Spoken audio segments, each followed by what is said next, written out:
אז שלום חברים, אז אני הולכת לעשות סרטון, וכדוך כדי, כאילו בסוף הסרטון, להגיד כמה הסעת פירות הזה טעים. 1 עד 10.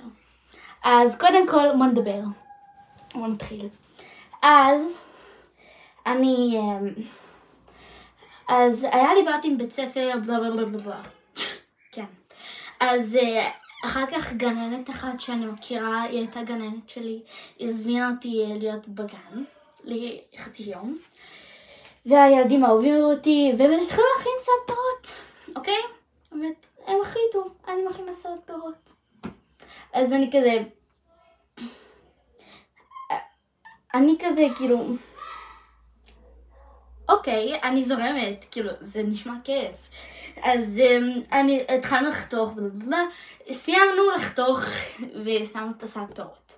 דיברנו, אני כמעט נרדמתי שם על הרצפה, לא על הרצפה, כאילו, היה שם כיסא. הם התחילו לדבר על פירות הדר, אני כמעט נרדמתי שם כי אני יודעת כל פרט ופרט על כל הדברים האלו. וכן, אני יודעת, אבל זה ילדים, כאילו, הם לא יודעים הכל. הם לומדים כדי כל תהליך, אני מבינה את זה. כן, אבל כמעט נרדמתי כי אני לא הייתי חלק מהתהליך הזה. אני לא הסברתי להם כלום, כי אני לא יודעת איך זה להיות גננת. קיצר, אחר כך אנחנו טעמנו את הסלט פירות. נתנו לי סלט פירות, כוס עם סלט פירות. טעמתי, היה טעים. הם כזה עשו אחד עם תפוח אדום, אחד עם תפוח ירוק. עם התפוח האדום היה ממש טעים.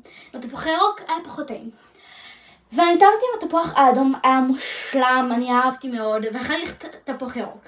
אני טעמתי עם התפוח הירוק ופשוט מגעיל. אני לא אהבתי, טעם חולי כזה, זה כזה כמו מרקם של חול מתפורר לך בפה.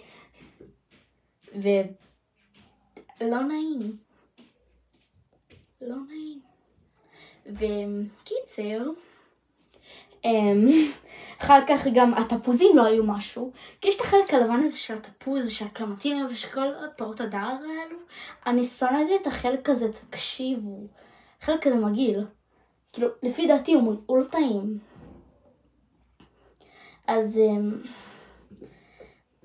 אז קיצר, היה כל חתיכת תפוז שהייתה שם, את הדבר הלבן הזה.